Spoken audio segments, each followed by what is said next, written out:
pull your chair all the way up to this table. I'm not rushing tonight. We're going back, 2,000 years back, to the night everything changed forever. Jerusalem, the week of Passover, 14th of Nisan. The sun is bleeding orange over the Mount of Olives, and the whole city is drunk on memory and sacrifice. 500,000 pilgrims, maybe more, have flooded every alley, every courtyard, every rooftop. You can't walk 2 steps without brushing shoulders with somebody carrying a lamb on their back, spotless, tied, quiet, waiting for the knife. The smell, oh Jesus, the smell. Roasting meat, fresh blood, smoke curling up from 1,000 family altars. The priests in the temple have been killing lambs since 3 o'clock in the afternoon. Thousands upon thousands. The courts are slick with blood. It runs in rivers down the southern steps into the Kidron Valley. Silver basins overflow. The shofar keeps blasting like heaven is trying to wake the dead. And every Jewish soul in the city knows the ancient rhythm. At twilight, you shall kill the Passover lamb. Then the sun drops behind the hills.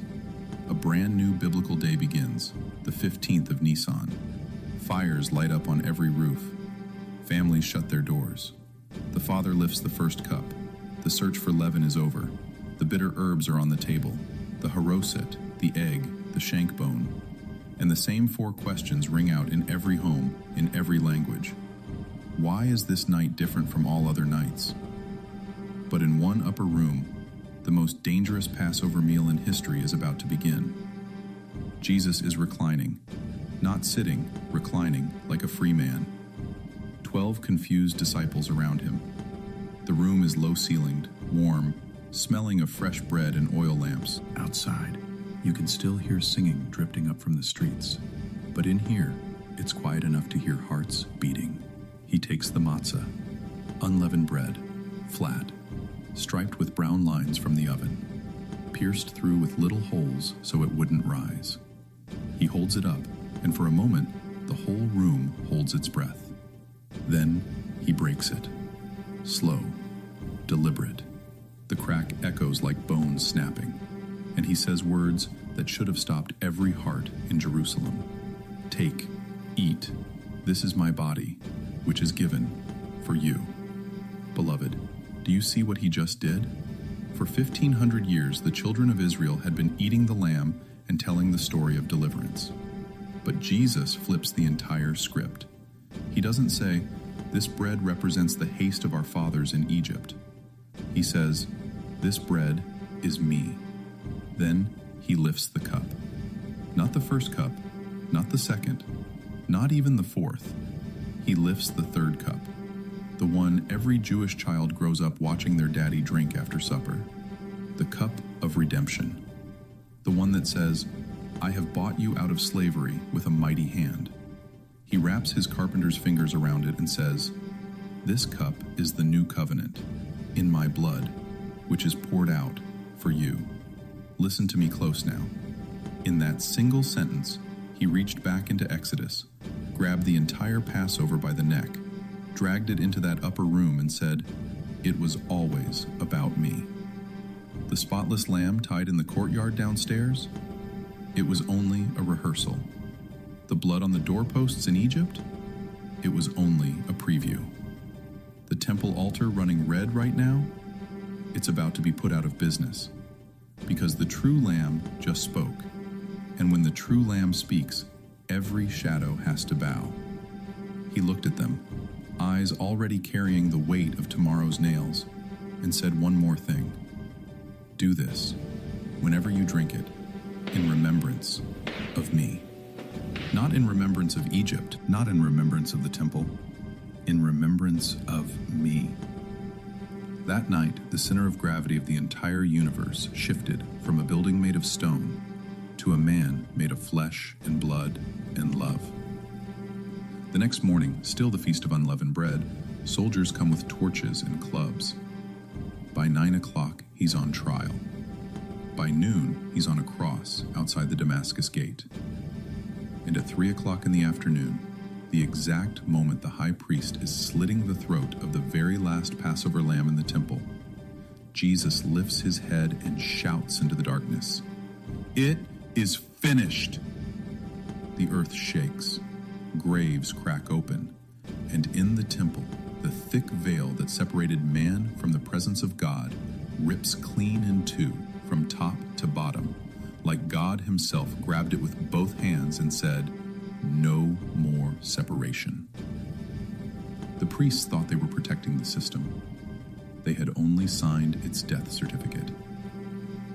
For the first few decades, the church understood exactly what had happened.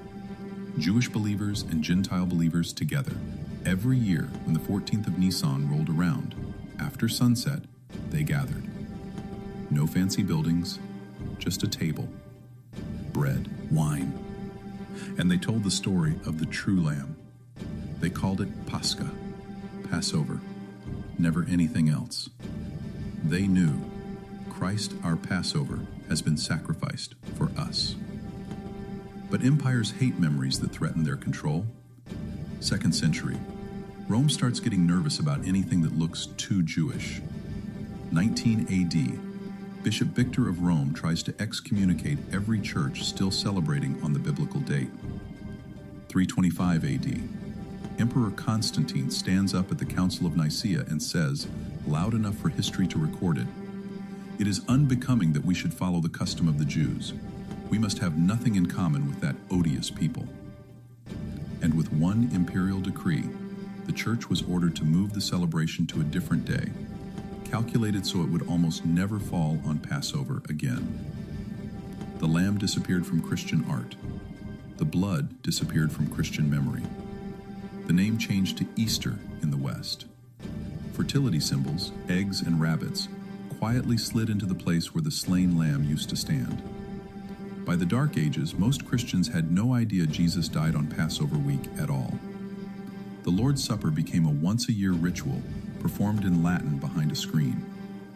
The story of the night the Lamb spoke got buried under centuries of incense and politics. But here's what the enemy still trembles at. The Lamb never stopped speaking.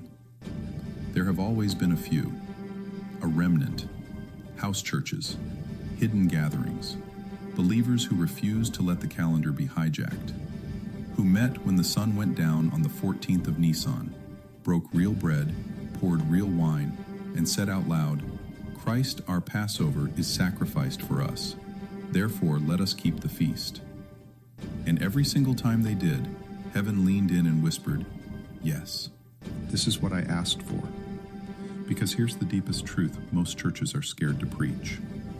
When you say Passover is done away with, what you're really saying is, we don't need a Passover lamb anymore. And when you say we don't need a Passover lamb anymore, what you're really saying is, we don't need Jesus anymore. But the lamb has already been slain. The blood has already been applied. The doorposts of eternity have already been painted crimson. And his voice still rings across 2,000 years from that upper room. As often as you do this, do it in remembrance of me. So, beloved, I'm not here to argue about calendars tonight. I'm here to invite you back to the table. When the sun sets and the 14th of Nisan comes again, the table is still set. The bread is still waiting to be broken. The cup is still waiting to be poured. The little lambs of Egypt are gone forever. The temple is dust. But the true lamb is alive, seated at the right hand of the Father, and he is still speaking. Come, eat, drink, remember me.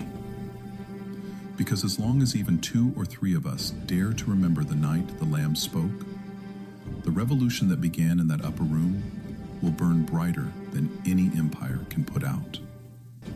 The Lamb has spoken. Now let the church say, Amen and amen.